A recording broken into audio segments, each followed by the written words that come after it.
is a vector field, right? So special term here is in that special case where there exists a function such that big F is the gradient of small f, we say that big F is a conservative vector field.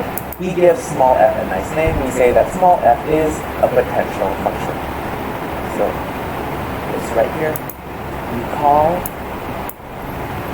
f a potential function.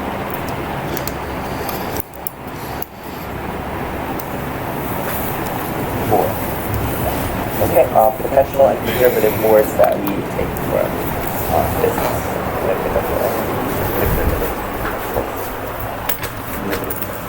Alright, what are ways in which we can deduce whether or not a vector field is conservative? Well, one easy way for the two-dimensional case, so in R2, or the xy plane, let's call this theorem 1. Let me just call this theorem 1. A vector field in R2, let's say f given by pi plus qj, is conservative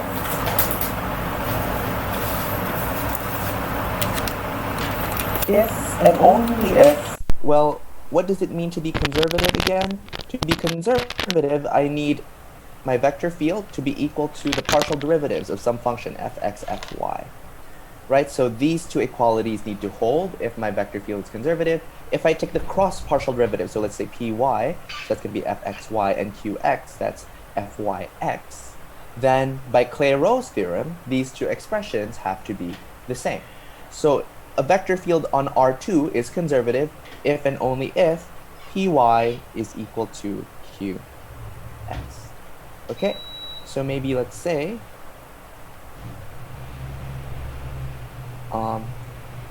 this is specifically f is defined all over R2, right? So it's a vector field on all the points in R2, right? And in general, we'll only be dealing with vector fields that are defined over all the points or all the points except for one point. So in general, we'll be safe to take this theorem as an equivalent statement if and only if. Okay, so fast way to check if a two-dimensional vector field is conservative, just check if py equals qx. Special thing for today, so let's put this in as a star. One of our discussion problems today is going to be deducing whether or not f is conservative in 3D. So something to look forward to in a bit is what about vector fields in R3. Okay, so we'll see that in one of our tutorial problems later. Okay, now that we have defined the language of vector fields and conservative vector fields, in order to sort of analyze what these vector fields do, we have the so-called line integral. And again, to emphasize, this is a line integral specifically for vector fields, not to be confused with the line integral for vector functions, which we did last week. So last week it was an area, so this week is a line integral for vector fields. And how do we want to imagine, or how do we want to geometrically interpret a line integral of vector field? So suppose I'm working in either 2D or 3D space. In this case, let's just draw it in 2 dimensions. I have a vector field in 2 dimensions, so let's a bunch of arrows.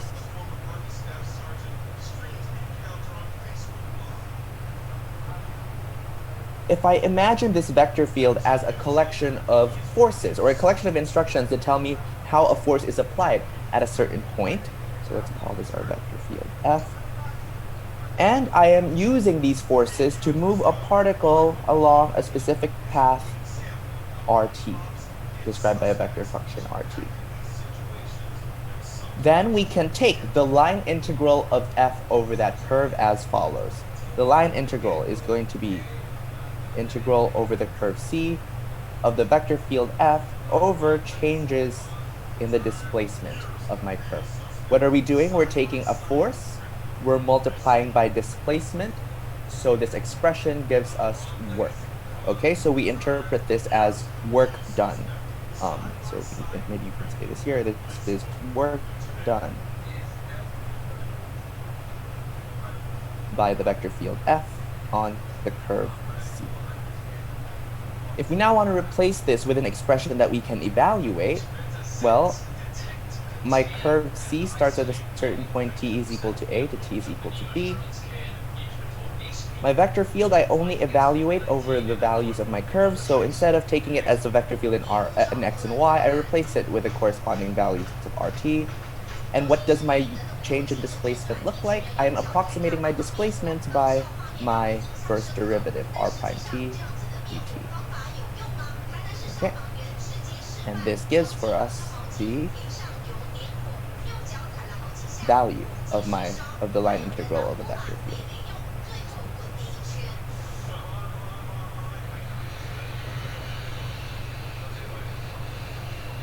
All right, so maybe let's emphasize this is work done.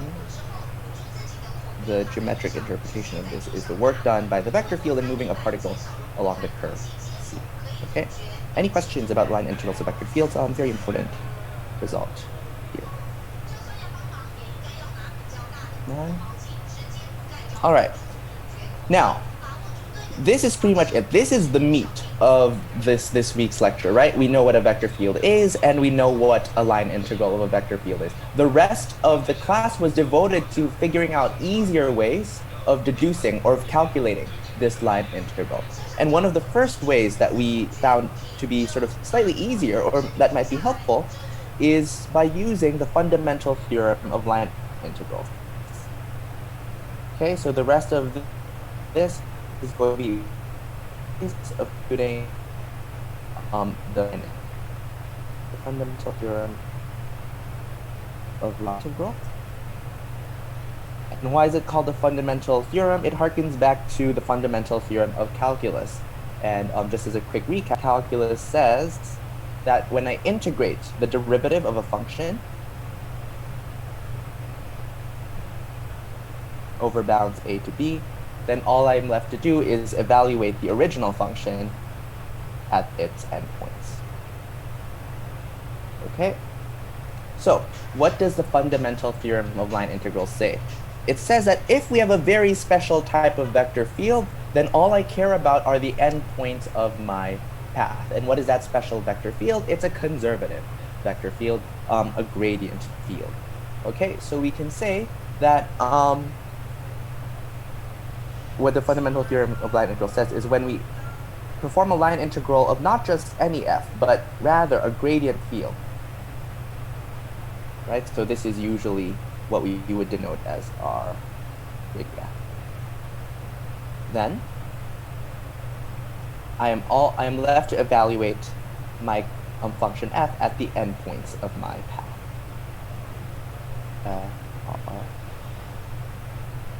Okay. Right, so very similar to the sort of fundamental theorem of calculus.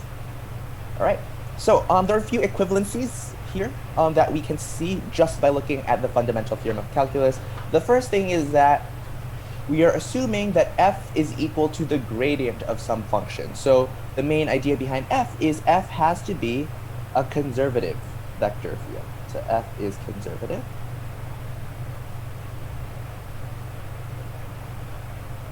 What this says at the same time is that my line integral only cares about the starting point and the end points.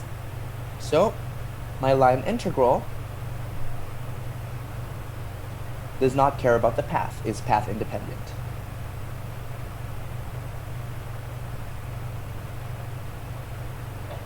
And last, if my path is closed, that means the starting point and the ending point are the same, then it has to be the case that my FRB and FRA are equal, so by the fundamental theorem, the line integral has to be 0. Let's put that here. Line integral over closed path of FDR is equal to 0. So we have 3 equivalent statements for the fundamental theorem. Okay? These 2 are equivalent, these 2 are equivalent, these 2 are equivalent. All right.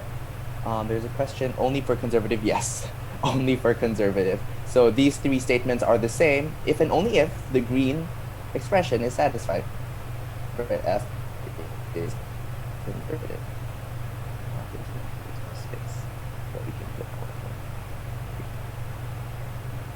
All right. Any questions about the fundamental theorem and the sort of nice equivalencies that we get from the fundamental theorem? Okay, what this also tells me is that if my vector field is not conservative, the work done around a closed path is not 0. Yeah, so this is only going to be true if the other two statements are true. And actually, we'll see all three of these statements in action in today's tutorial. All right, what is the last thing that we learned in class? Another thing that we learned was that, well, if we're having a hard time working with a vector field, or the line integral of a vector field, we have a theorem that helps us solve this problem for, let's copy this, a specific type of curve. So whereas the fundamental theorem of line integrals asks us to take a look at the vector field, I have another theorem that asks me to take a look at what the curve RT looks like. So instead of this RT in red, suppose that the curve we were interested in were a closed loop. So let's say this is my closed loop curve. Okay. Which means, technically speaking, there's still arrows right around this, inside it as well. I have Green's theorem. And what does Green's theorem say? Green's theorem is only going to apply for closed loops, okay? So when RT, or my curve C, is closed. Well, Green's theorem says that if you're evaluating the line integral over a closed loop of a vector field, then all I have to do is evaluate, rather than evaluating along the curve, I can look at all the tiny curls inside my vector field and my loop, right? And we derived this in class.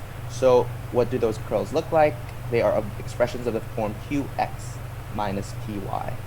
And I want to sum up over all of my curls in my region, so I take a double integral over the region D, integrating over changes in area. So now I am looking specifically at the region D enclosed by my curve. So whereas C was my original curve, the region D is going to be the region enclosed by my curve. Okay. There's a question. If f is not conservative, we can still do line integral with the normal method. Yes, so in general, this is the only way you can compute line integrals. If you find out that it's conservative, then use Fatoli.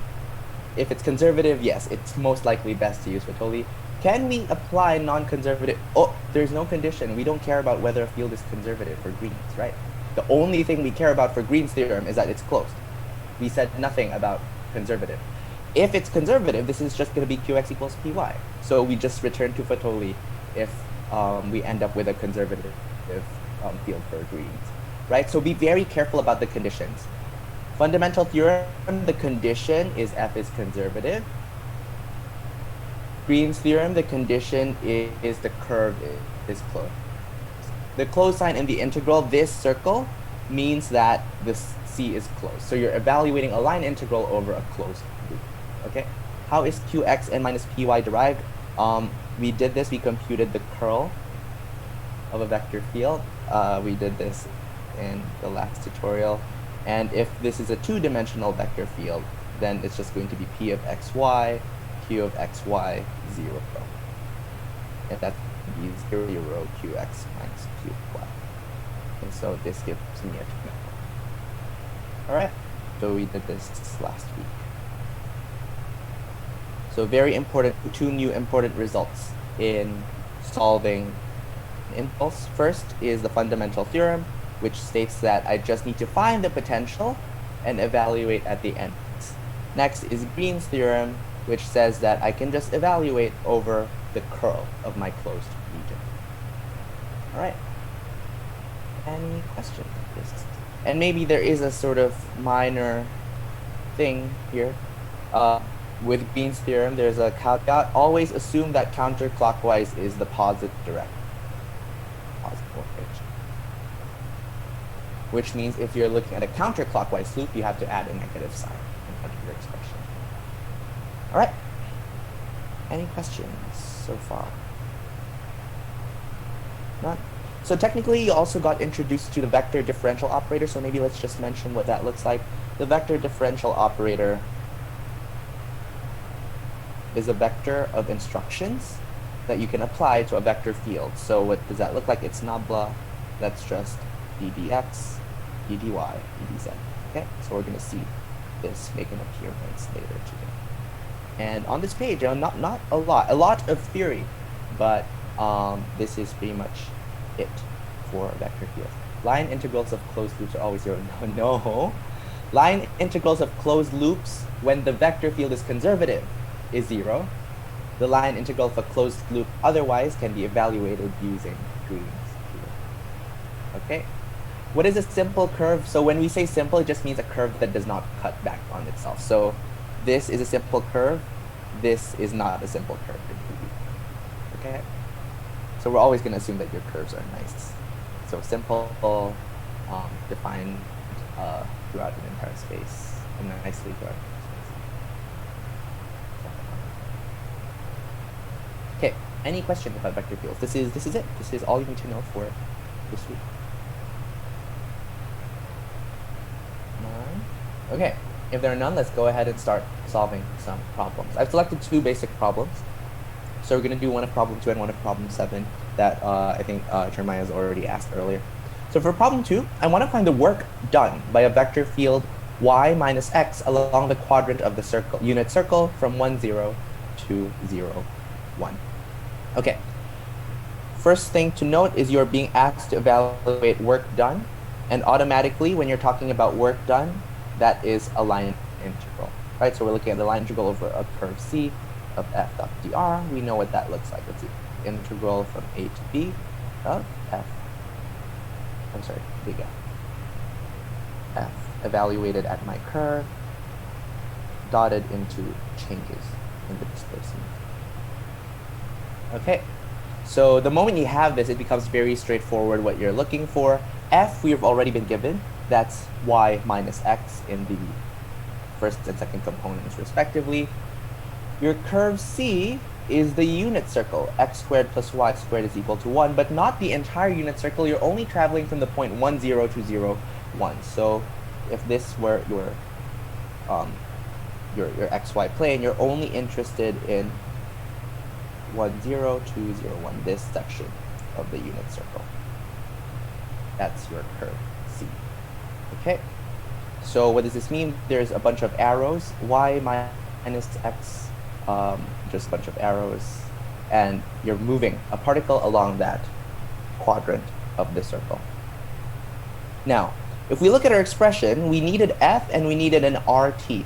So our first job then is to figure out what rt, what parametrization will give us, or what vector function will parametrize for us this unit circle. And remember, when we have a unit circle, we already know how to parametrize that. That's always just going to be cosine t sine t, or alternatively sine t cosine t. But the standard is to use cosine t sine t. To find the range of values of t that I will be evaluating along, I know that I start at the point 1, 0 and end at the point 0, 1. So I just find the value of t that's going to give me 1, 0, and the value of t that's going to give me 0, 1. In this case, to get 1, 0, I'm starting at the positive x-axis, so that starts at 0. To get me 0, 1, I stop halfway through my traversal on the upper half of the xy plane. So if pi is the entire thing, I stop at pi over 2. So my t is bounded from 0 to pi over 2. Okay? Oops, sorry. Or if you, so we're essentially plugging in the points 1, 0, and 0, 1 and finding the values of t that satisfy it. The moment we have this, we are ready to compute our line integral. Let's write this out. We're going from 0 to pi over 2 of y minus x dotted into r prime. So that's just calculate the derivative of rt. Our derivative is cosine becomes minus sine t becomes cosine t dt. Now, y, I need to replace corresponding values of cosine t and sine t. So let's go ahead and do that. 0 to pi over 2. I'm replacing y with sine t, and x with cosine t, so negative cosine. Dotted into minus sine t, cosine t, dt. And let's just finish this off before we answer some questions. 0 to pi over 2 dot product, that's just a component-wise product. So I have a minus sine squared t minus cosine squared t dt. This is just the integral from negative to pi over 2 dt. So that's just negative pi over 2. So the question that was asking is there any reason why x is equal to cosine t and not sine t? So again, I think we mentioned this previously. I could have absolutely taken rt is equal to sine t and cosine t.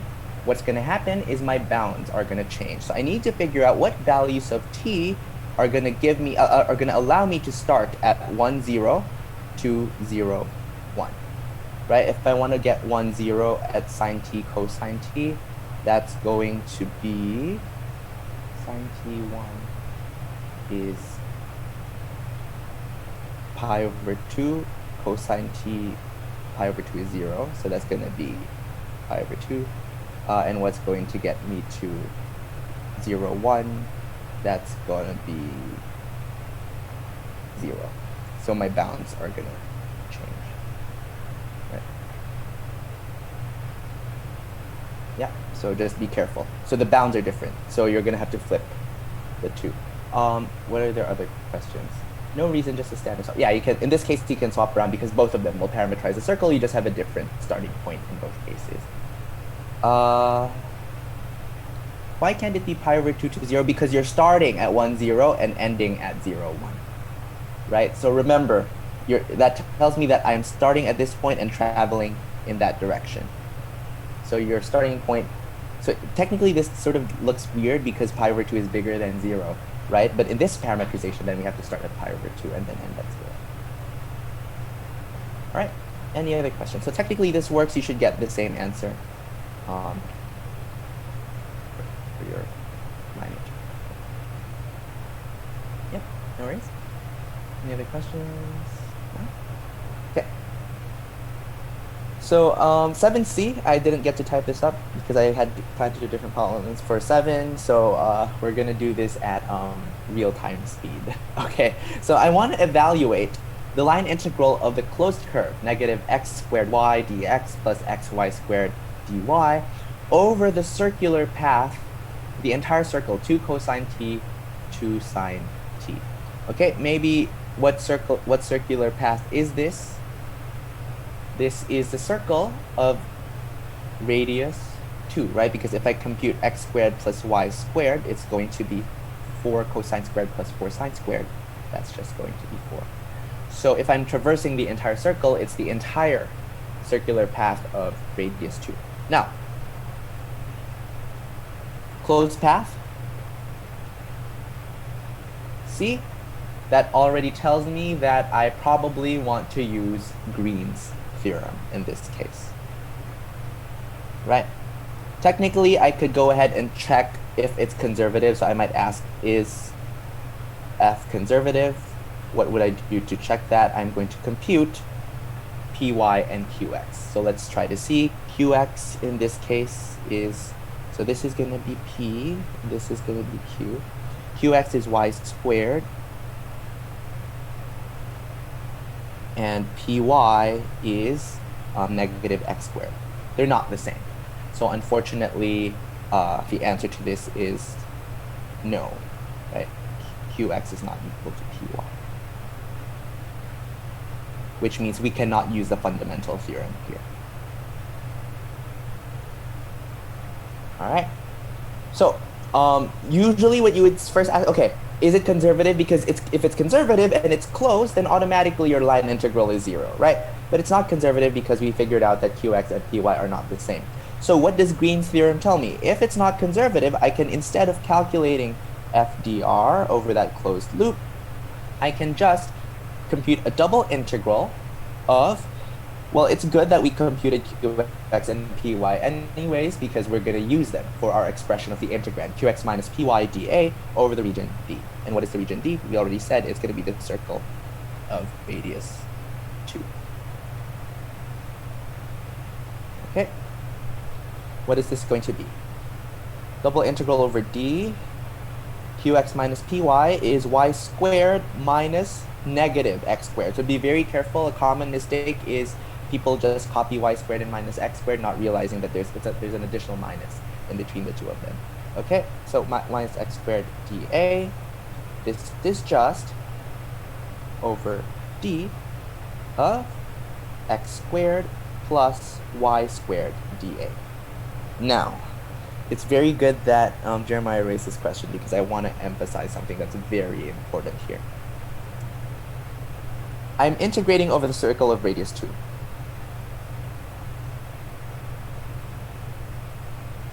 A lot of people are tempted to replace x squared plus y squared with 2. Please do not do that. Okay? Why are we not replacing? We've already converted to a double integral, which means we no longer are using this parametrization. We're looking at a region instead of the curve. So we don't need to substitute any more t's into our expression. We're already integrating with respect to x and y, so all of our t's are out. So something to always keep track of is, are we integrating with respect to t? Are we integrating with respect to x and to y? In this case, we're already doing it in x and y, which means these are variables. We do not substitute anything into them anymore. Okay, so now, if I want to perform this integral, I have a circular domain. So what is my circular domain? My radius goes from 0 to 2. I am traversing the entire circle, so I go from 0 to 2 pi. X squared plus y squared I can replace with r squared. And what is my dA? Don't forget, your dA is a dr d theta with an extra factor of r. So what have we done here? We have used our common idea of polar coordinates in order to solve this, or in order to find a way to express this integral as an expression we can easily solve. Okay, what is this going to be? I can split up the theta and the r, because theta does not show up in my expression, so that's 0 to 2 pi d theta, 0 to 2 r cubed dr. So this is just going to be 2 pi times r to the 4 over 4 evaluated at 0 to 2. So that's just 2 pi, 2 times 2, 4 times 2, 8 times 2, 16 over 4 is going to be 4. So that's 8 pi. Okay, that's it. Okay, so can you repeat the part about how we should not change x and y to? Yes. Okay, so very, very important, which is why I think it's good to talk about this question. A lot of people get to this point. So this is the step in question. And they're like, okay, I know that my integration region is the circle of radius 2.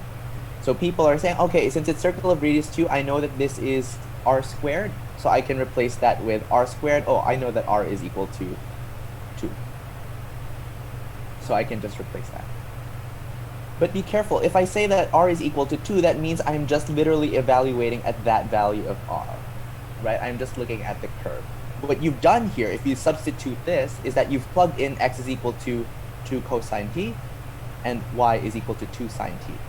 Whereas your integral is now with respect to x and y, right? So the very important thing is that, or the big thing to take note of here, is that when you convert using Green's theorem, you pretty much scrap your curve. You no longer care about this expression. What you care about is the domain of integration. And your domain of integration tells you what your bounds are, not what your integrand is. Okay? So be very careful. Just don't do any substitutions anymore when you do a double, right? When you do a double integral, you never substitute. Yeah.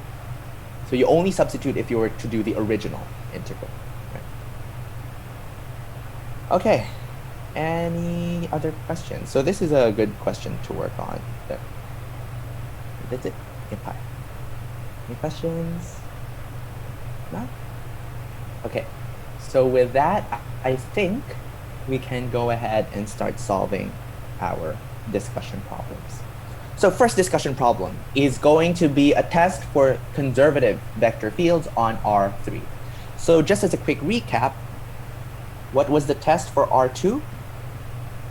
For R2, the test was given f pi qj, the test was to do the cross of the partial derivatives. So I check if qx is equal to py, right? So this is what we know in R2. And how did we get to this result? By an application of Clairaut's theorem, the mixed partial derivatives theorem. Now, we look at a three-dimensional vector field. I have f given by p, q, and r. I want to show that if f is conservative, so let's highlight the assumption. If f is conservative, let f be conservative, then it follows that py is equal to qx, qz is equal to ry, and rx equals to pz. Okay, so our assumption is that assume that f is conservative. And by definition, what does it mean for my vector field to be conservative? It just means that it's equal to the gradient of some scalar function. So this is an application of the assumption. F is conservative, f is a gradient of some scalar function. And we can say maybe for some scalar function f. All right. At this point, we just take a look at our expressions. F is PQR. The gradient of f is the vector of partial derivatives, fx, fy, fz. If those two are equal, then component-wise they are equal as well. P is equal to fx, q is equal to fy, r is equal to fz. Now, what is our statement saying? I want to check what py is equal to. So let's check what py is equal to. Py, applying the first equation, is just fxy. But fxy, I know by Clairaut, is just fyx. What is fyx? Oh, if I look at my second equation, q is fy. So this is just qx. And that gives me my first equation. Similarly, let's take a look at the second. Q is fy. I want to take a look at qz. So that's going to be fyz is equal to fzy is equal to, well, fz is r. This is just ry. So that equality gives me my second expression. Right. And last, r is equal to fz. I want to evaluate what Rx looks like. It's fzx, and once again, by Clairaut, this is just fxz, which is pz. That gives me my third equation. So, whereas in the two-dimensional case, the test for conservative was to take a look at this expression, in 3D, there are three expressions we want to compare. Py is equal to qx, qz is equal to ry, rx is equal to pz. Okay, now, what is common between R2 and R3? What is common, or what is some theoretical sort of idea that we can use to unite these two different tests for conservative vector fields? What this is saying, if I look at the R2 case, what this is saying is that if I try to compute qx minus py, it has to be equal to 0 if my vector field is conservative, right? What that means is that the two-dimensional curl of f has to be 0 for conservative fields, if and only if f is conservative on R2. This is the exact same thing in 3 dimensions. If we compute the curl of my vector field f, that's just my vector differential operator, cross product with f. So let's compute this. ddx, ddy, ddz, cross product with pqr. Let's compute ry minus qz in the first term, pz minus rx in the second term, and qx minus py in the third term. If I take a look and compare my results, oops, sorry, this is going to be the first one, the second one, right? What this tells me is that a fast way or a surefire way to check that my vector field is conservative is by just checking if the curl is 0. By virtue of checking the curl, you've essentially checked all 3 equations already. So let's write this out as a proposition. A vector field f on R3, so on all of R3, is conservative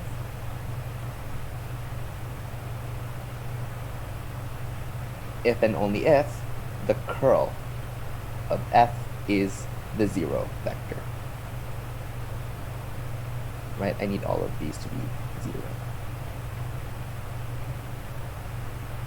So that's the same thing. In 2D, it's the same thing as saying curl 0. 3D, also curl 0. Alright, so let's just use this to take a look at this spare vector field we've been given. We are told to consider the vector field 3x minus 2, z, x plus y. We just want to show that this is not conservative. How do I show that this is not conservative? Just either compute one of the 3 expressions and show that it's not 0, right? If I take pz, for example, that's going to be 0. But pz has to be equal to rx, and rx is 1. These two are not equal, so f is not conservative. Alright. There is a question. Is it possible to show the 3 equations by using the curl of f is equal to the 0 vector? It depends on where you start. So, technically speaking, yes. Because you can say, oh, the curl of a conservative vector field has to be 0, right? So that has to satisfy this, okay? I hope this expression is, so this is a different way of showing the same result, that if I take the curl of a gradient field, that has to be the 0 vector. If the scalar function is fxy, how many dimensions do I write for the field? 2 or 3? 2. Okay. Well, okay, I guess, because technically speaking, right, fxyz is equal to x squared plus y squared. This is still a variable. This is still a 4-dimensional object. It just means that z can be anything, right? So in general, the question will state if you only care about 2 variables or 3 variables. So I'm a bit worried when you use the term, say, is fxy, how many dimensions is fxy? Does this mean that you only x and y show up, or you only depend on x and y? Why did we do cross product instead of dot product? If we did a dot product, we're not going to get any of these expressions that we have here, right? So essentially what's happening is we're doing a bunch of cross partial derivatives, so we're using the cross product to compute that. This also says something very important about conservative vector fields. The curl is 0. So if my vector field is conservative, there should be no rotation happening, right? So technically speaking, you can add to this list of equivalents. F is conservative, F is path independent, the closed loop integral is 0. Add there that F is irrotational. That is to say there is no rotation because the curl of a conservative vector field has to be 0. You can add that, or the curl of f is 0, right? So that's something technically you can add here. Let's add it. The curl of f is equal to the 0 vector.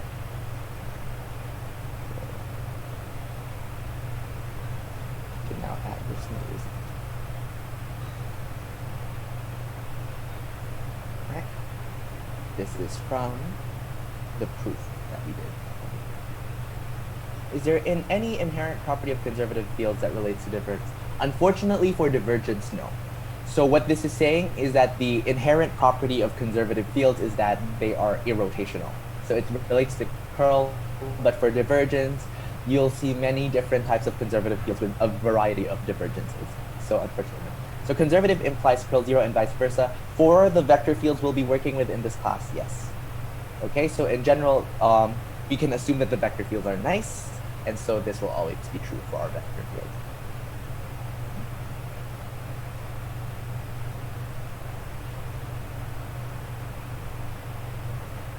Another question, a very powerful result. Now we can check if a 3D curve, a 3D vector field is conservative.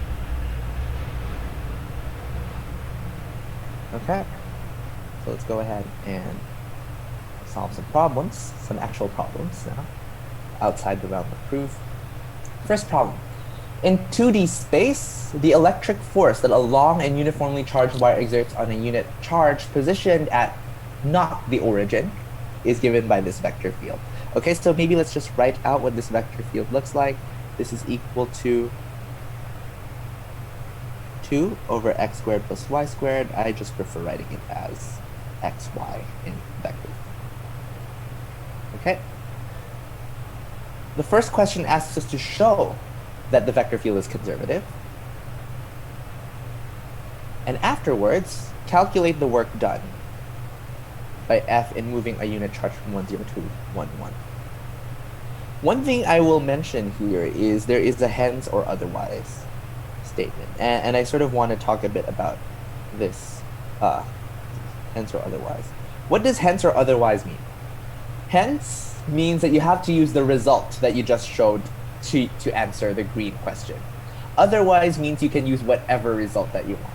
Okay, so what this means is if, for example, you show that F is conservative, but you can't figure out how to relate conservative to this green question, then you can use whatever method you want. But if it's a hence question, usually it means that there is a way to use the conservative property to calculate work done. And you should already be thinking, if it's conservative, what is work done? Fundamental theorem. I don't care about my path. I only care about the end. So let's go ahead and start. Let's show that F is conservative. How do we show that a vector field is conservative? Very straightforward. We have the curl test, right? We can already write that our curl test, the curl of F, has to be equal to 0. And in 2 dimensions, what is the curl? Qx minus Py. Right. So in order to show that F is conservative, I need to show that Qx and Py are the same function. So let's go ahead and take a look at Qx and Py. Q is 2y over x squared plus y squared, which means if I try to compute Qx, I have to be careful here, product rule, low times the, quotient rule, low times the derivative of high, but the derivative of high with respect to x is 0, minus numerator derivative of the denominator. Denominator with respect to x is just 2x, all over low squared.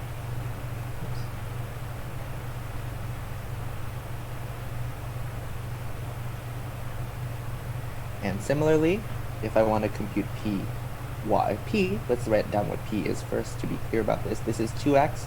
Don't forget you have an x squared plus y squared. I want to compute Py. My numerator's derivative with respect to y is 0, so I only care about the second term. It's going to be 2x, or negative 2x, times the derivative of the denominator, 2y, divided by denominator squared. What do we realize? Yeah, these two are equal. So we can conclude that Qx, let's use the yellow because that's the result.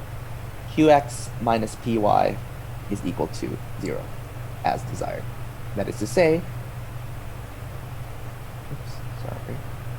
that is to say my vector field is conservative. It's equal to some gradient of some function. So. All right. What's the point of this showing that F is conservative? If I want to find work done, I know that, let's use gray. To compute work done, I am going to evaluate a line integral of f over tiny changes in my curve. But since f is conservative,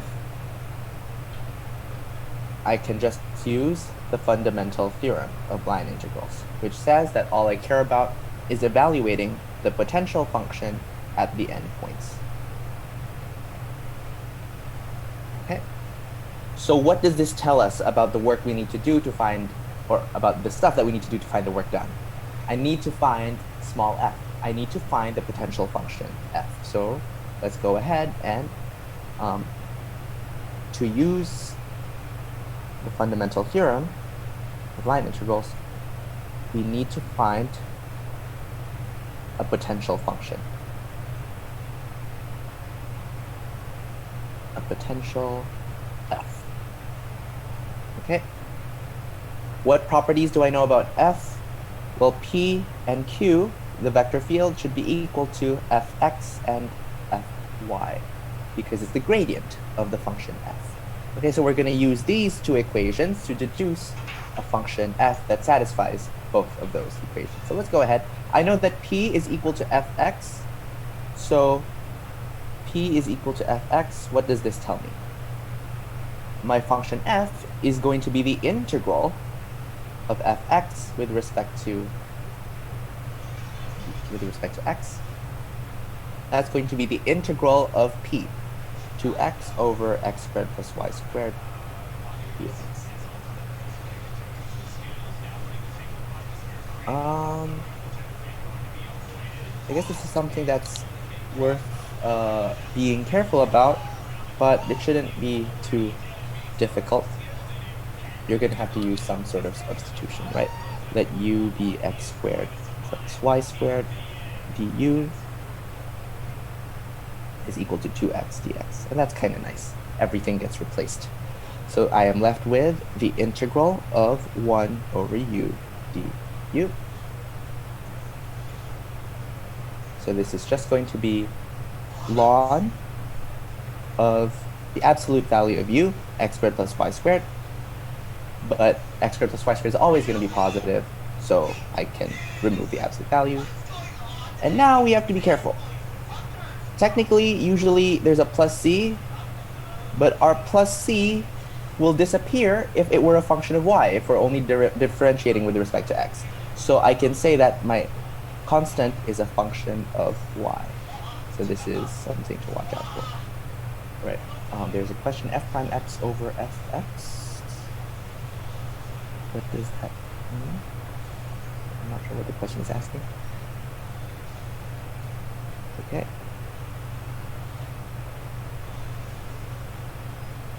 So now, we know that our function f is going to be of this form. Let's highlight this. I still need to figure out what c of y is. What is going to be, oh, the substitution? Yes, f prime of x over, yeah, here you're just doing a normal substitution, yeah. Instead of what if we use the line integral formula?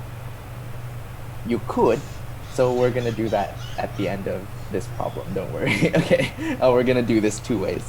So, we need to find fy, so we now compare our expression for f with q is equal to fy, right? So if I differentiate now this expression for f with respect to y, what do I end up with? It's going to be 1 over x squared plus y squared, chain rule, I have a 2y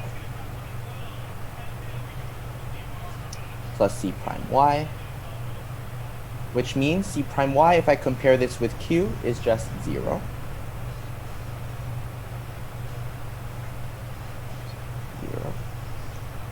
So, what can I conclude about my potential function f? F is just ln of x squared plus y squared plus arbitrary constant c, because c prime y does not depend on y, it's just 0. Okay. Are we done? Almost. So let's copy this onto the next page, just so that we have more space to work.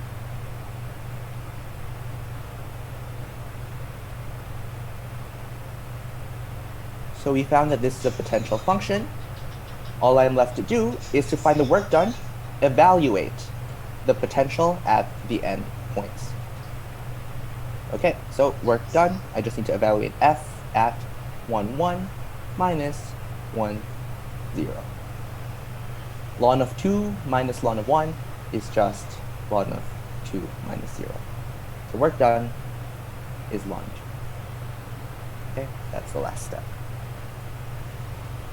For finding three-dimensional scalar functions, we need to differentiate by y and z. Correct. So that's a very good point. If this were a three-dimensional fx, fy, fz, p, q, r, you're going to integrate p to find f. And you have two things to compare it to. That means to say your arbitrary function here is going to be a function of y and z. Okay, so that's something to watch out for in the three-dimensional case. Now, George has already asked a question. Prof, what if we use a line integral formula? That's where this otherwise comes in. This otherwise says if you realize that you don't know how to deal with a conservative vector field, you don't know what that implies, but you know it's conservative. Another result from conservative is that it's path independent, right? Which means that technically speaking, the work done can be calculated using any path between the point 1, 0 to 1, 1. So if I'm starting at the point 1, 0 to 1, 1, I can use whatever path I want, getting from one point to the other. What's the easiest path from 1, 0 to 1, 1?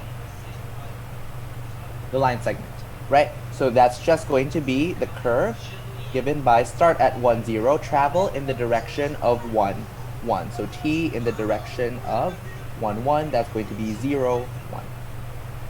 That's just 1t, where your t goes from 0 to 1. So, what does the line integral theorem say? Just integrate from 0 to 1. F of rt, your f is 2x over x squared plus y squared, 2y over x squared plus y squared, dotted into derivative 0, 1 dt. So now I'm using, this is the use of the standard formula for line integrals. 0, 1, the first term I don't care about. The second term I just need to plug in 2t over 1 squared plus t squared. So that's going to be 2t over 1 plus t squared dt. And a very weird result, you realize that the substitution we used to solve this was the exact same substitution you'd used to sort of get the conservative vector field, right? Let u be 1 plus t squared, 2t dt is your numerator. So this is just going to be ln 2 as well. Same result. And indeed, you should get the same result. If you picked like a weird curve, you should still get the same result because the vector field is conservative. Okay. So this is the hence or otherwise part of this problem, right? The otherwise meaning if you can't figure out the potential, the potential function, then just use any other result. This seems easier. Can we do the first part of conservative then through this way? No, because you wouldn't have known that the value of the work done was ln 2 if you had skipped the entire first part. For 3D, f will have a constant c, y, z. When you differentiate with respect to y, is the constant cy or c? Oh, so when you differentiate with respect to, okay, so for example, your function f is equal to something plus g, y, z. Be careful, fy is this something with respect to y plus gy of yz. Okay, so I wouldn't use the apostrophe, I wouldn't use the derivative apostrophe just because now I still have two different things to keep track of. Okay? Yeah. And what's the reasoning for adding constant c here? Oh, c prime is 0. Which means, what does that tell me about c of y? That's just a real number, right? If I integrate 0, I just have a real number. So the class of potential functions given by ln x squared plus y squared plus c. where C is a real number. Any other questions? No? Okay. If there are no questions, we'll take a 5-minute break here. Go do whatever needs to be done. We'll meet again at 3:04, and we do 2 problems and maybe a bonus problem if we have time at the end. Okay.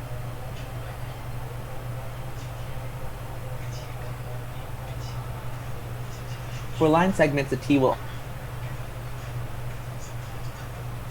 always is it this way, then yes, right? If I parametrize it the other way, like starting from 1, 1 and traveling to 1, 1 plus in the direction of 1, 0, that's 0 minus 1. My T will be from 1 to 0 in this case, right? So just be careful. Do the same thing that we did before, right? Equate your points. Figure out, oh, if I'm starting at 1, 0, what value of T will give me 1, 0? What value of T will give me 1, 1?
How do I get 0, 1 for the RT?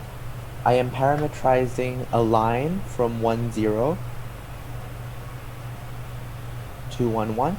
So my starting point is 1, 0. My direction is 1, 1 minus 1, 0. Right? So that's 1, 0 plus T times 0. So remember, it's always a line traveling in a specific direction.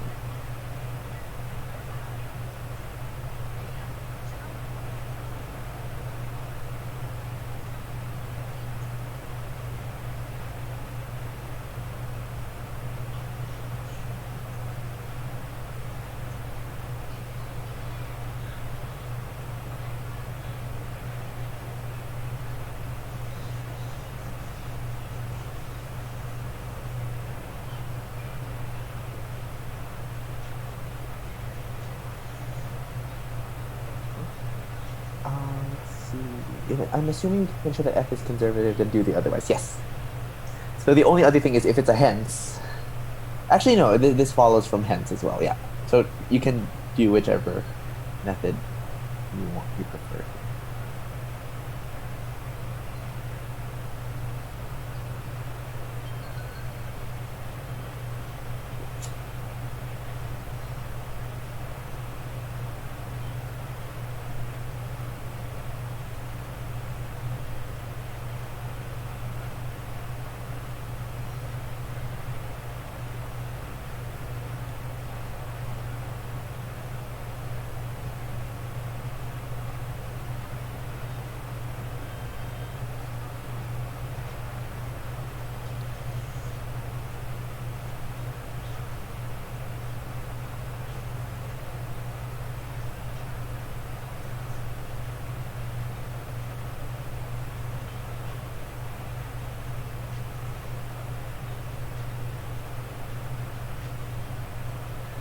Okay, it's 3:04, so we are down to 4 people in the class, 5 including myself.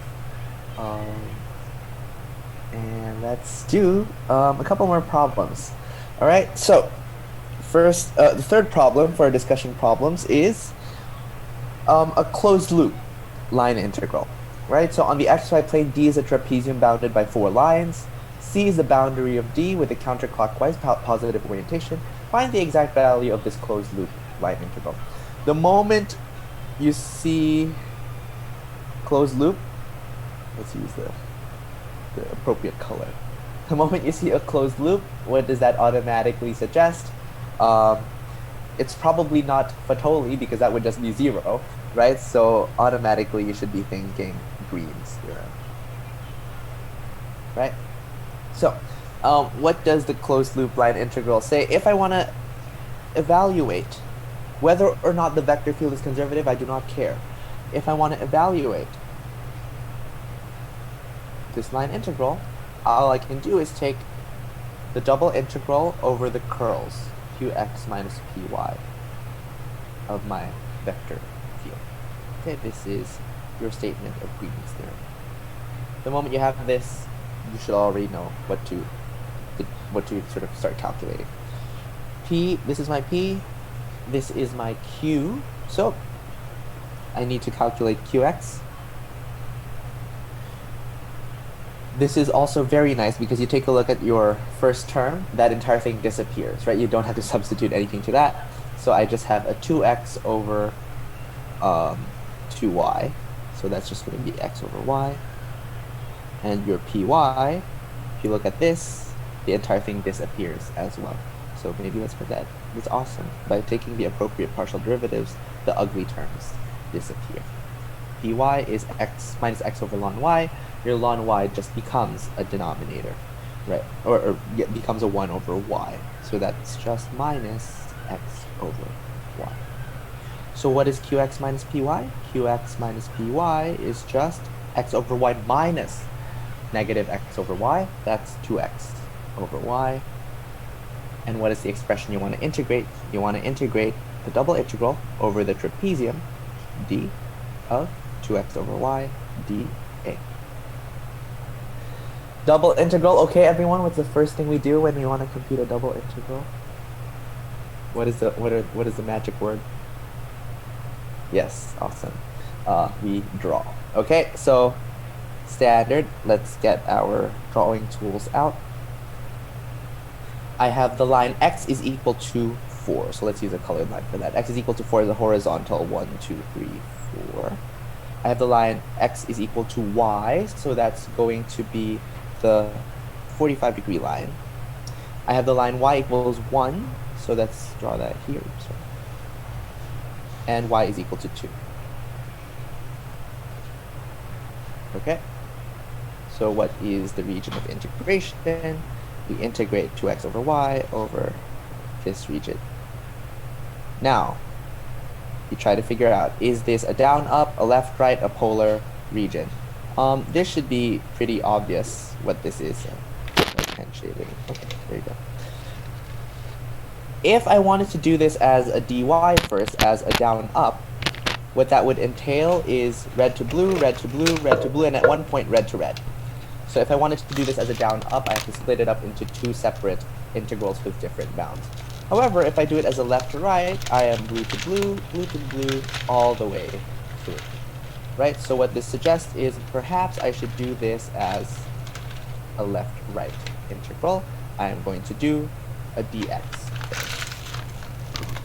2x over y, dx, dy. What are my left and right boundaries? I go from y equals x to x is equal to 4.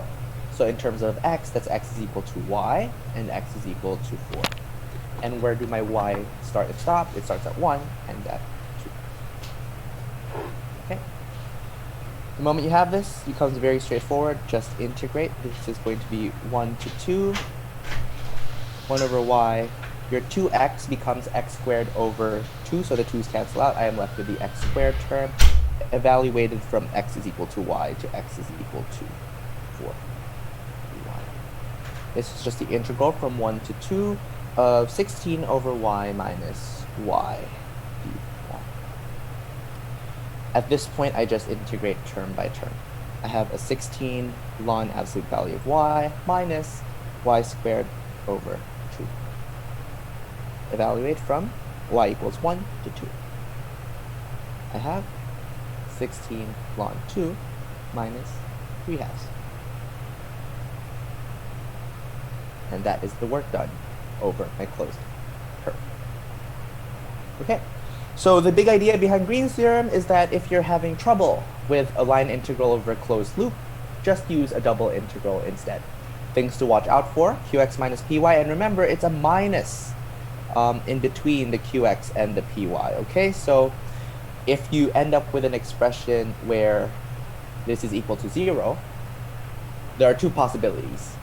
Check maybe your vector field is conservative, or the other possibility is you calculated it wrongly, right? If you calculate it wrongly by subtracting, or by adding instead of subtracting, okay?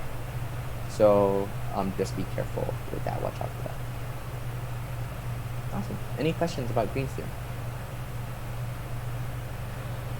None? Is there a story behind Green's? Just curious why it's qx. It's the curl, right? The idea is that, okay, actually let's just write it here.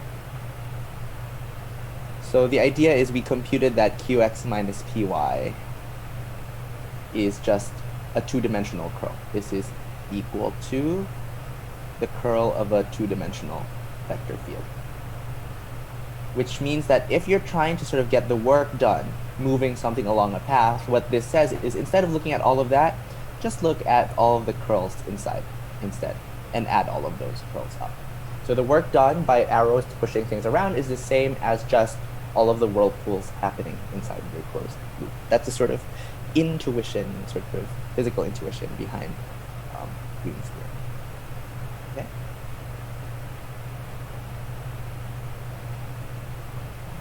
How do we go about converting dr to separating P and Q? Okay. So in general notation, let's do that here. F dr is the same as f dotted into dr is changes in x and y as a vector, dx, dy. And f is pq. Right? So this is how it becomes p dx q dy, or p dx plus q dy. There you go. So this works not even in Green's, for any line integral in general. If you have p dx plus q dy, that just means f dotted into dr. Okay? For line integrals in general. Any other questions?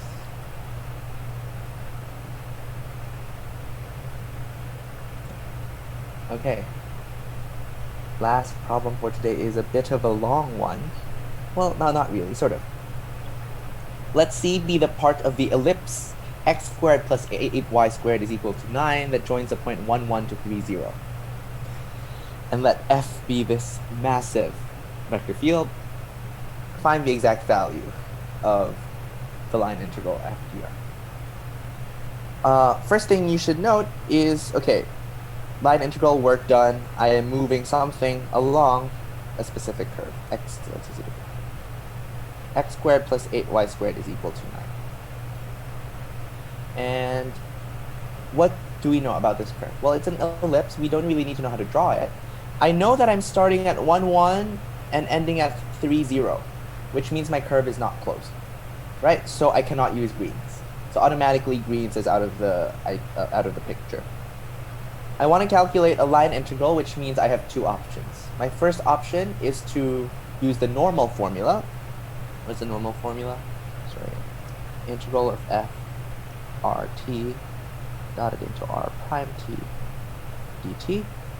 And the other option is, if f is conservative, then use Fatoli. Now, one of these two, actually no, both of them, or both of them might work if the conditions are satisfied. If we try to use the first one, we're going to have to find a way to represent this as RT. We don't know how to do that. We don't know how to do that for ellipses, right? It's not as straightforward as a circle, or at least not yet. We're going to do that as a fine problem at the end of today. So this is already made. Okay, this is going to be tough because not only do we parameterize, we have to plug it into y, x squared, x squared cosine pi y. That's going to be a big mess. So what this is automatically telling you is maybe we should be applying the fundamental theorem. Okay, so maybe the method of attack is by checking if your vector field is conservative. So maybe now is a good point to sort of pause and go through this sort of chain reaction that we examined just now. So we're going to take a pause before solving this problem. Our question was, if we're working with a line integral, how do we figure out which line integral to calculate? Okay, the first big difference, or the first big branch, is you have to figure out, are you dealing with the line integral of a scalar function or the line integral of a vector field? So a function f or a vector field, big F. If it's a scalar function, what that means is you have 3D space. Your scalar function is going to be some surface in 3D, and a line integral is going to compute an area between a curve and that surface, right? So this is what the line integral computes. So if it's a function, then that's just the integral over the curve C of f dot ds, and remember ds is changes in distance, so we don't care about direction. How do we compute this? This is the integral f evaluated at rt dotted into, we don't care about the distance, so it's the magnitude of r prime t dt, and the interpretation of this is as an area. So this was from the week on vector functions. Now, if you're working with a vector field, technically you already know what line integral you're going to calculate. You're going to be calculating the line integral over the curve C of the vector field over displacements, dr. However, at this point you have many different paths that you can choose. So the first question that you should generally ask is f conservative? And how do we check if f is conservative? You take the curl of f in 2D or 3D. Oh, so maybe let's paths. Is f conservative? If it's conservative, that is, the curl is equal to the 0 vector, so the answer is yes, then you would have to you're able to use the fundamental theorem of line integrals. And what does the fundamental theorem of line integrals say? First, figure out the potential function, and next, evaluate at the endpoints of the curve. Okay. And maybe let's just draw this here. What are we looking for? We're looking for work done by a vector field. So vector field with a bunch of arrows. Oops.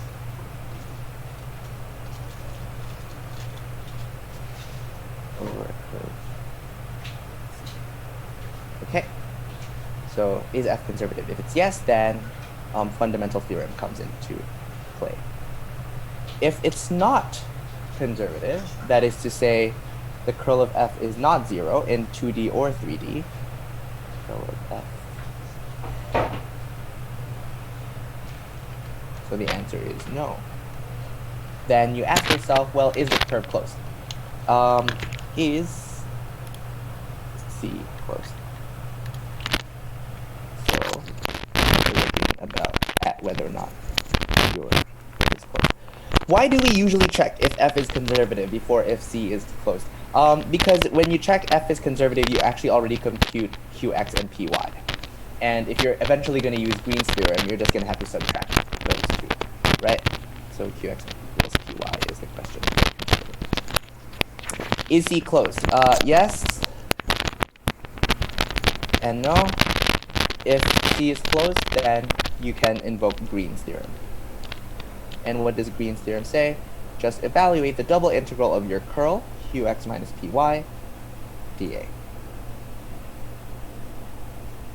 If it's not conservative, you have no choice. You have to use your standard line integral formula. That's evaluate f at rt plotted into r prime t dt.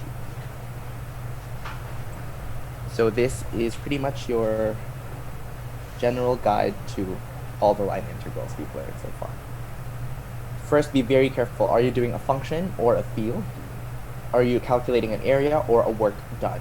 In the case of work done, you have a few possibilities that can make your life easier. Conservative, use Fatoli. Closed, use Queens, or just your standard line integral. All right, any questions before we do our last problem for today?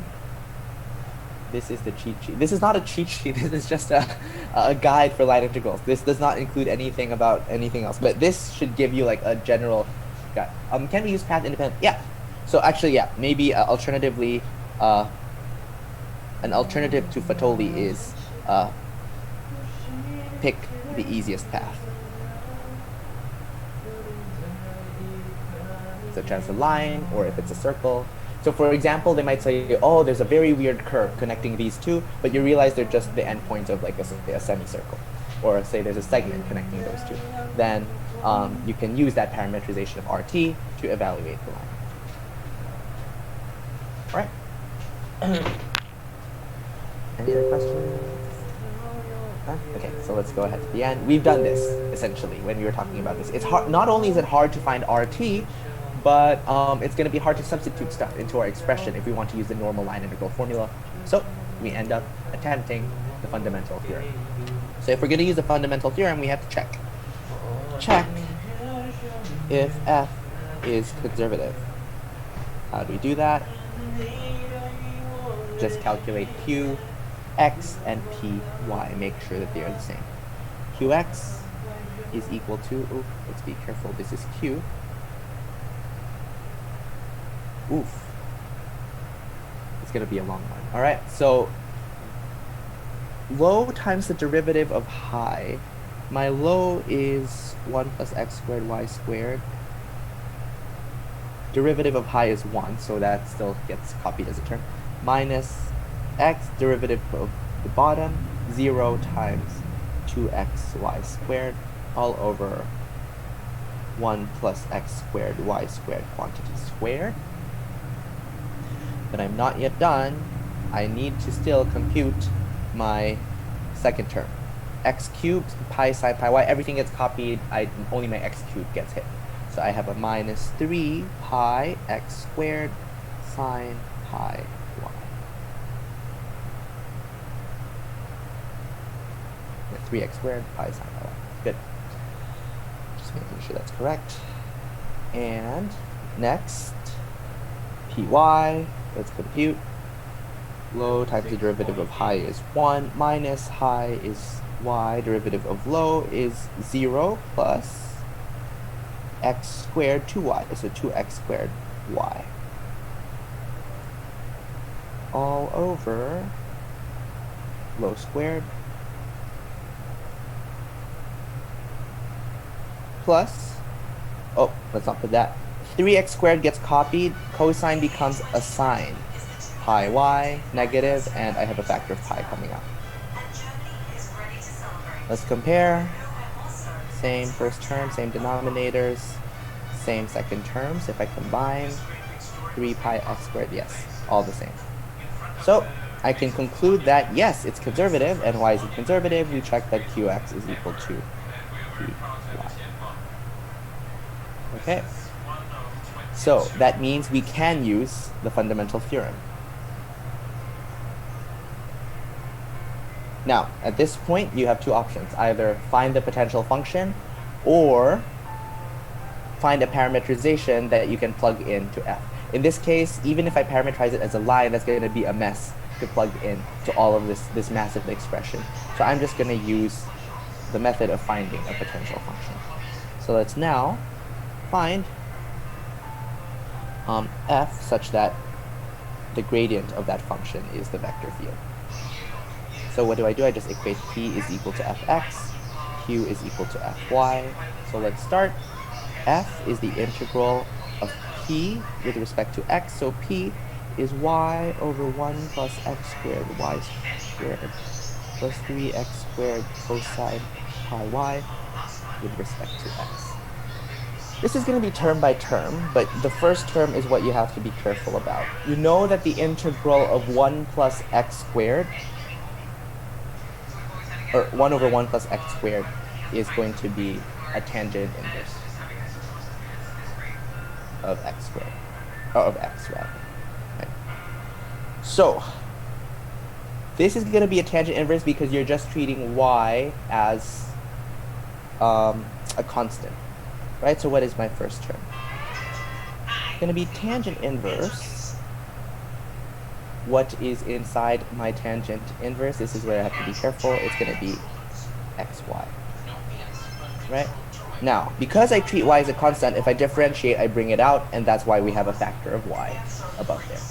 If you wanted to do this more formally, do a substitution, let u be x squared y squared, du be let u be xy, and let du be y dx, right? Because it's going to be a constant with respect to x. Now, that's the first term. Second term, we still have to work with. That's just going to be x squared becomes x cubed over 3. The 3's cancel out. X cubed cosine pi y stays the same.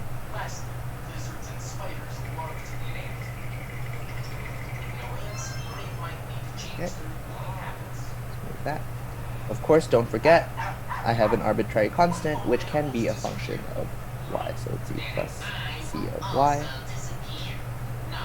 And now we use this expression, differentiate, to compare with f, y, or compare with q. Okay, differentiating this, the same idea. Tangent inverse becomes 1 over 1 plus xy quantity squared. I have a copy of x being carried over, minus x cubed stays the same, the cosine becomes a sine pi y, and I have an extra factor of pi, plus c prime of y. Let's compare x over 1 plus x squared, sorry, this is a squared outside the parentheses. Sorry. X over 1 plus x over y squared, good, minus x cubed pi sine pi y, good. So this we know is just going to be 0. So what does this tell me about our potential function? Our potential function is just this.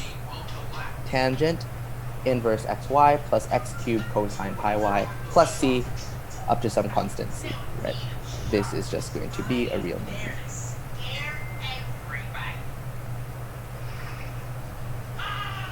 Once we have that, are we ready to actually solve? Yes, because since we have the potential function, I just need to evaluate f at the endpoints 3, 0, and 1, 1. That's just going to be 27 minus pi over 4 minus 1. So that's going to be 28 minus pi over 4.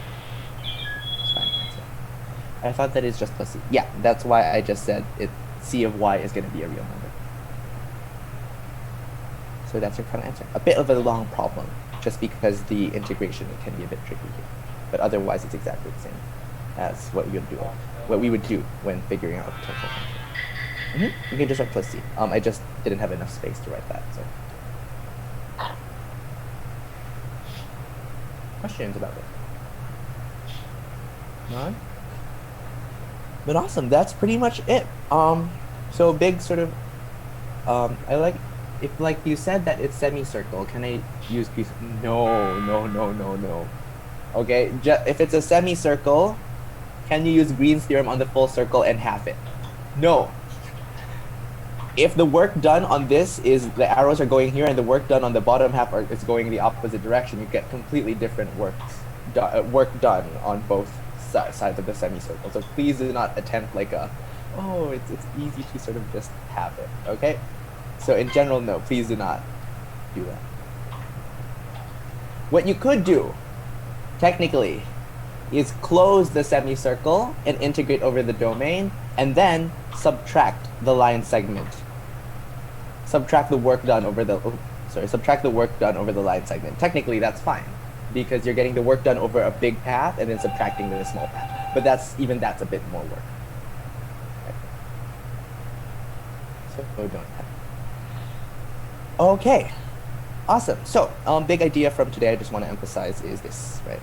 This second branch of the line integral path. This guides me. All right, just good on time, 3:30. That is it for today's tutorial. So I will hang back to answer questions and maybe give a fun extra problem if people want it. But this is it. You're free to go. Don't forget that next week we have sorry, I do not have the virus. Next week we have a test during the lecture time slot, okay? And I got too excited. I'm not looking for the test there's no test for chapter 5, okay? The chapter 5 will just be included in the final exam.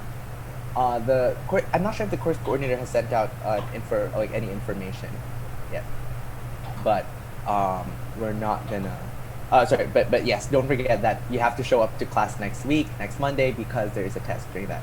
And there's a file on the details. Yes, so please make sure you read through that entire file.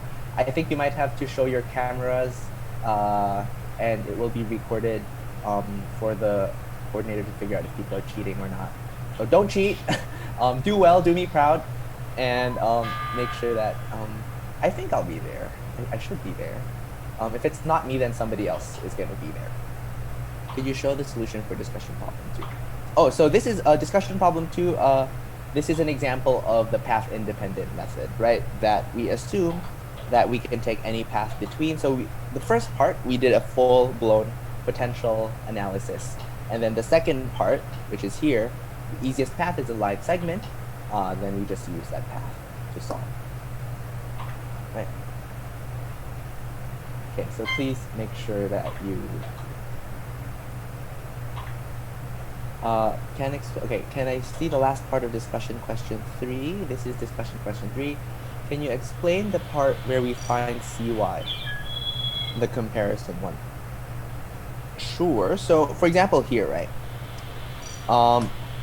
This is our function f on the right, and the thing is, this might depend on y. So what we do is this f, we compute fy, and then we compare to our expression for q. In this case, when we compare our expression for fy and q, they're already the same, which means that c prime of y has to be just 0, which means c of y is just a constant. So this is what we mean. We're comparing fy with the expression for q. Okay. Any other questions? If you need me to flip to any specific page.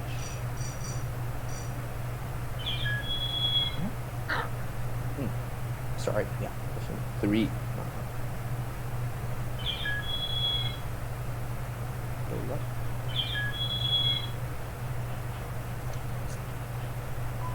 No worries. Do y'all want to do a fun problem, or I'll be like already too brain dead? Just wondering, what is the relevance of infinite series? So I guess that's the thing, like, it's not necessarily relevant immediately to multivariable calculus. It's more just, if you were to take like a standard calculus course, there would be single variable, infinite, and then multivariable. So it's just a standard sort of topic in calculus. So think of it as a massive everything in calculus as opposed to just multivariables. So that's the thing. It's not super related to the 4 previous chapters that we've done so far. Do you generally set p to the first term and q to the second term? Yes. So usually we just write p as a first term. Do we set it so we can get a nice function? No. So we usually just write p is the first, right? Our notation is pq. Yep. No worries. But be careful, okay? If this were dy and dx, the other way around, then your p would be the second one, right? And q would be the first one.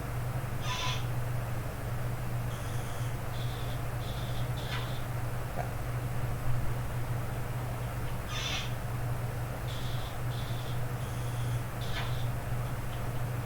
Okay. How are people feeling?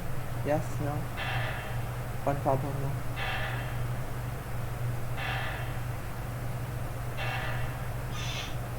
Maybe let's take a poll for whoever's still here and whoever wants to.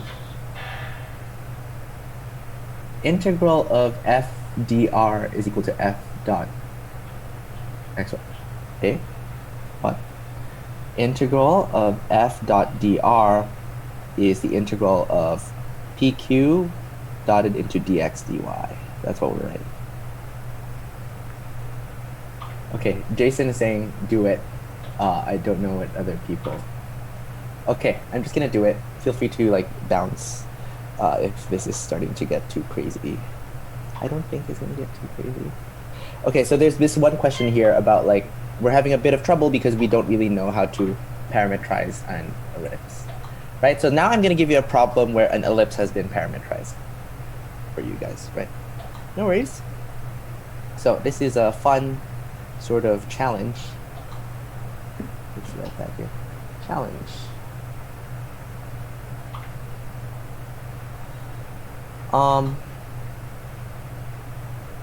An ellipse is given by RT. If it's just a circle, it's just going to be cosine t sine t. If I want to make it an ellipse, I squish my cosine and my sine. Let's put some factors a, b. And I traverse the entire rotation, so 0 to t to 2 pi.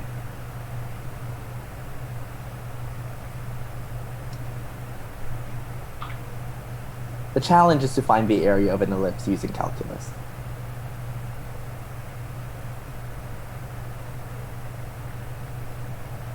Okay, so this is the challenge. Once we figure out how to do this, this means that we can find the area of any region whose parametric equations are given. First question, I want everyone to answer. If you're asked for an area, automatically in your head, what should be pinging? What should be the big thing that's your 1, right? And not only 1, what are you doing to 1?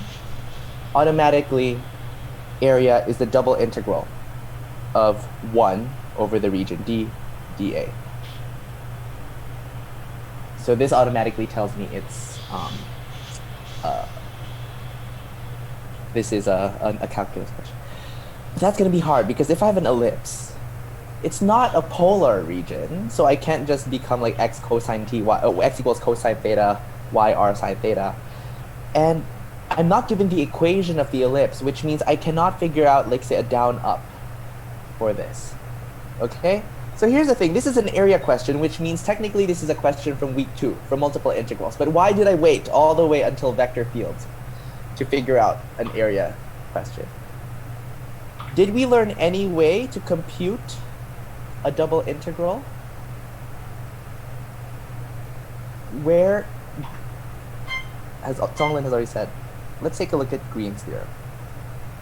So far, we have only used Green's theorem to help us solve difficult line integrals as double integrals.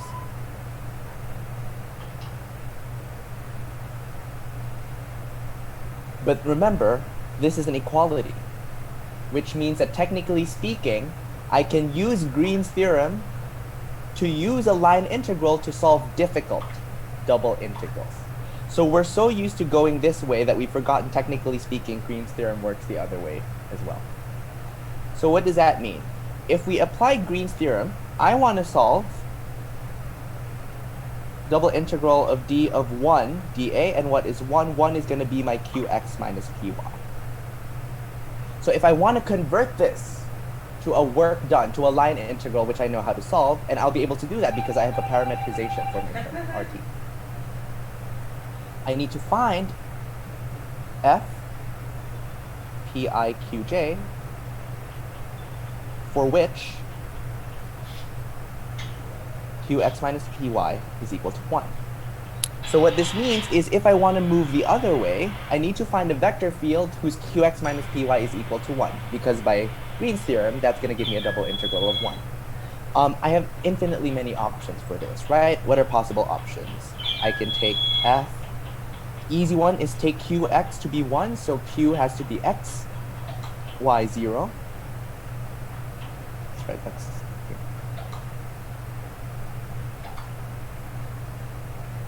This is one option. Another option would be the other way around. Take my py to be -1, so maybe -y, 0. I can take some combination. F is equal to -y/2, x/2. Any of these I can take. But I want to make my life easier, so let's just take the easiest one. Let's take f equals 0x. So what does Green's theorem tell me? If I want to compute the double integral of 1 dA, this is exactly the same as the closed loop integral of the vector field 0x dot dr.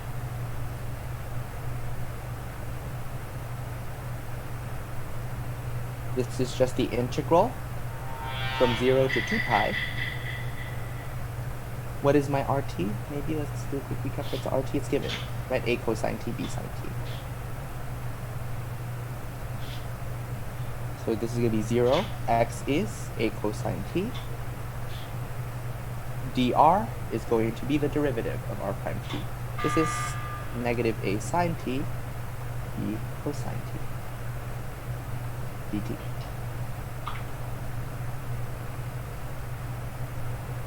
This is just, I can factor out ab, 0 to 2 pi, cosine squared t dt. And that is something I know how to calculate by my double angle identities. This is just pi. So the area of the ellipse is pi ab by Green's theorem. So, fun problem because we're used to using Green's theorem to solve difficult work problems. But we can now also use Green's theorem to solve difficult double integrals by finding a vector field whose curl is 1 in this case.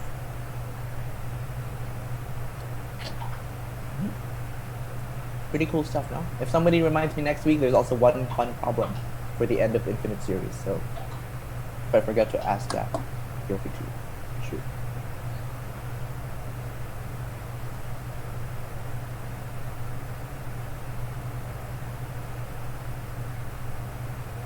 Okay.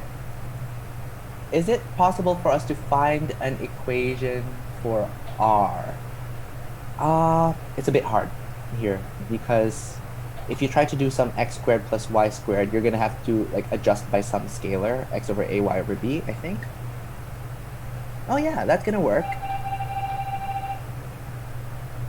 X over a squared plus y over b squared is equal to 1.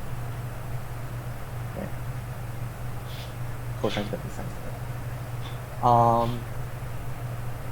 Glad you didn't set any test quiz. Yeah, so a question that I like to ask is I give a parametrization for like a weird shape, and I ask you to find the area of that shape, and then you figure out, oh, actually it's just a reversal of Green's theorem.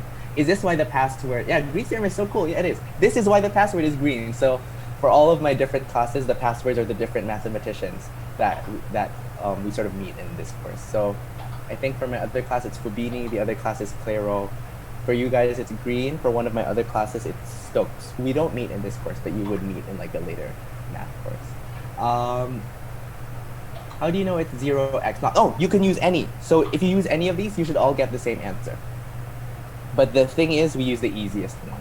And this one is the easiest, 0x. Cosine squared t gets converted to, oh, cosine squared t is cosine 2t plus 1 over 2. Okay, that's the conversion that you would use. We can use this as a last resort method to solve difficult area cross questions. Yes. So this is a bit weird. Oh, it's our second to the last tutorial anyway, so it's fine. So I actually haven't taught calculus in a very long time. For the past few years, I've always been teaching linear algebra, which is like the second level math course that you take after you do your entire calculus sequence. But this semester, I'm doing a bit of calculus.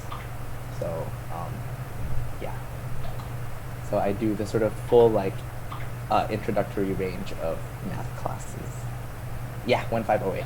So for the past few years, I've solely been teaching 1508, which is, I guess, technically closer to my area of research, but not really even. So do you set questions for 1508? If you look up the past papers, there is one question that I said. Oh no, I think there are 3 questions that I said, and I think it'll be very obvious which ones I said and which ones I didn't. I hope we all see. I hope I see you guys next time too. What app do you use to teach? So this app is called Paper. I really like it because you can like draw fancy stuff on it. So better than like the whatever tablet app. This mod got bell curve. I think it's not really. It's more like an adjusted bell curve, right? Like it's not like a bell curve where if everybody fails, then everybody gets an A or a B. So it's like a moderated bell curve. Will this mod's finals be out to kill? It depends. Some years it has been out to kill. Some years it has not been. So I think it's gonna be fine. You guys will be okay as long as you practice. I think the big thing with this course is just making sure you're comfortable with the different concepts and comfortable with the basic differentiation integration. And the only way to get there is to practice. If it kills everyone. Well, not everyone. Actually, yeah, it kills the profs too, because the harder the exam is, the harder it is for us to grade. Or actually easy, sometimes it's just like, you know, empty pages. but okay, yeah. Yes, I think it'll be manageable. I hope. I think should be up, but like just wait for the course coordinator's answer because we've all asked him. So the teaching team has like reached out to the course coordinator, but he says he'll post a big announcement. So just hang in tight. No worries, you're welcome. Any other questions? Any other difficult problem here? Next week we do another fun one. And it's gonna sort of prep you guys for 1512, I hope.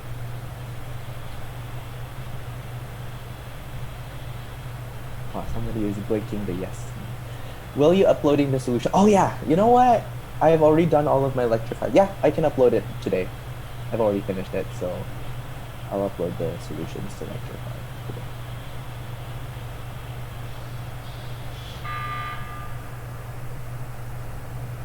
No worries.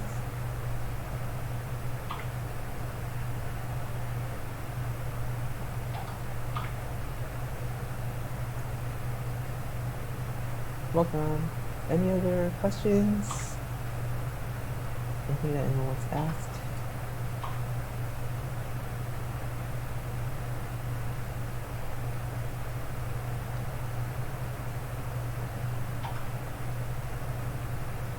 How are we supposed to submit? There will, for the test, so there will be folders open on Luminous for you to be able to submit. So it will open on the day of the test, and it will be literally upload your file onto Luminous. The thing with that is, please do not, so you have to take pictures, scan. There's no trial, but here's the thing. You will be so technically the test is, if I'm not mistaken, 1.5 hours. And after that 1.5 hour, there's gonna be like a 15-minute window.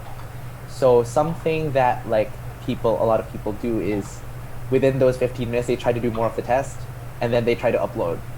But then it crashes because everybody's trying to upload at the same time, right? So the 15 minutes is meant as really buffer time. You should be done by the test at that point. Don't risk not sending in a test because you weren't able to upload your answers. Can you explain the best path again for problem 2?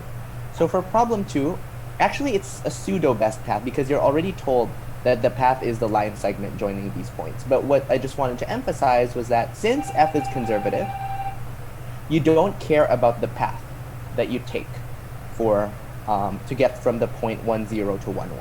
So you're allowed to pick literally any curve that connects 10 to 11, and the work done along any of those curves is going to be ln 2 still.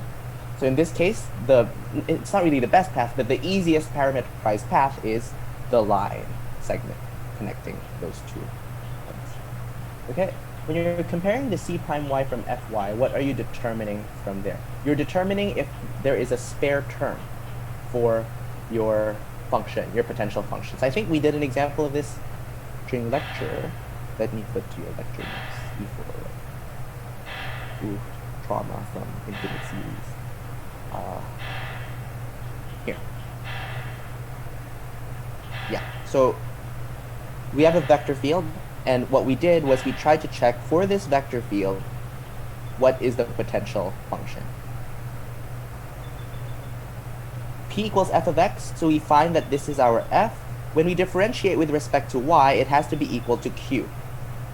We realize that although fy is this expression, q has an extra minus 3y squared term, which means I have a spare term that would have disappeared if I differentiated with respect to x in the first step. So I need to account for c prime y is equal to minus 3y squared, so cy is that extra term minus y cubed plus c. So the actual potential function has a function of y in it, okay?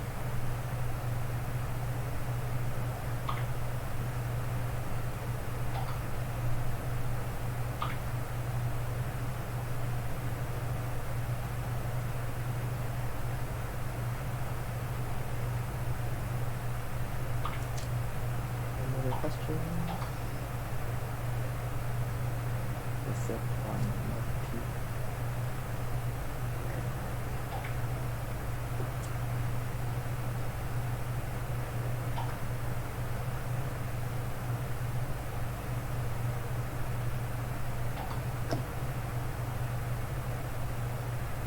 Eugene is cardio with the pull button.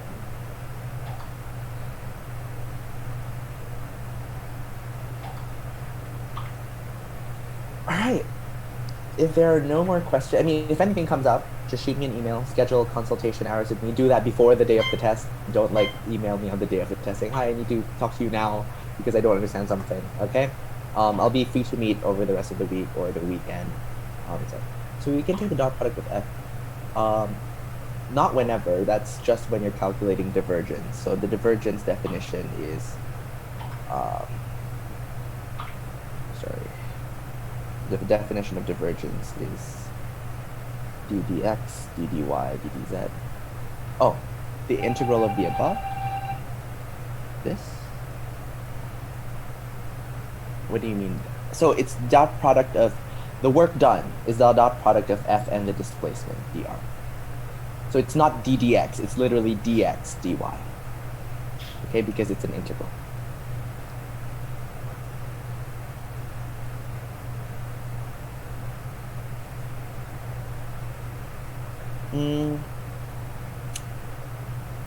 When else will we use curl and divergence? Curl for a rotational.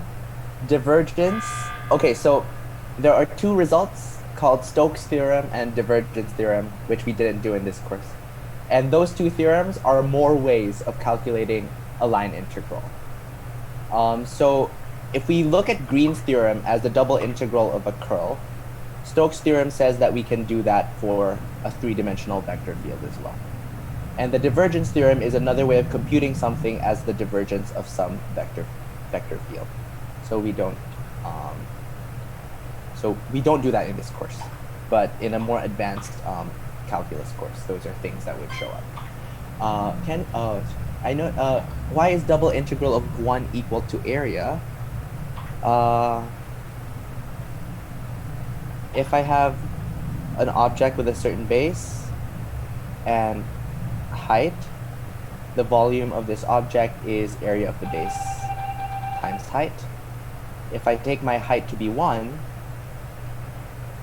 then the volume is just the area. Right? So what does that mean? I integrate over the plane z is equal to 1. That means I'm looking at a prism with base of that domain and height 1. Preemptive panic. No, don't panic. There's no reason to panic. Okay, dr in question problem 2 is the difference between the starting point and the end. No. dr is unit change in displacement, right? So this is work, this is force. We're viewing this as displacement. It's just that dr can come in other different forms, such as dx, dy.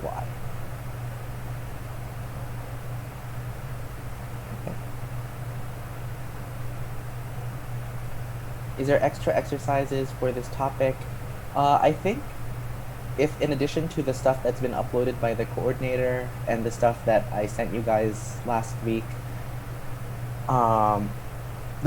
just open any standard calculus textbook flip to the page of vector calculus, and it should be there. So Thomas's calculus is a common textbook that's used. And yeah, I think there's already been uploaded by the course coordinator revision exercises specifically for each chapter.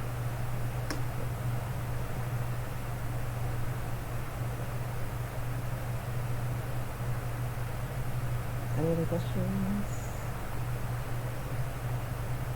None? Okay. Well, next time I see you guys, you'll be taking a test. No, nothing to drown in. Drown in the joy of calculus, not in the panic of calculus. Okay. Eugene now going crazy with the no button. All right. Okay. So I'll see you guys for the test. Good luck. It is nice knowing you, and you guys will do me proud on Monday. Please, please show up for me. And yeah, I'll see you guys next week. All right. Take care. Have a good weekend. No worries. You're welcome. And yeah, I'll see you guys next week.